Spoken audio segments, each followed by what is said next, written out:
Tangan ni gatal nak menebas. Ni pokok sawit tumbuh kat batang sawit. Kena buang. Ni. Ini pun anak kayu pun kena buang ni. Kena parang. Ni anak kayu ni. Besar ni. Ni semua kena buang ni. Parang. 2 kali kempah dia punya bunyi. Apa?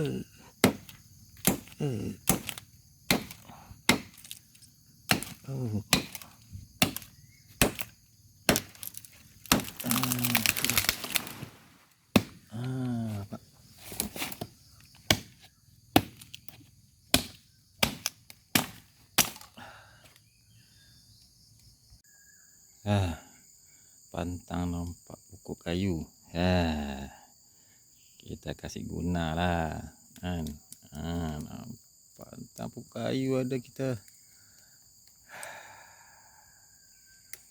Dekat candau.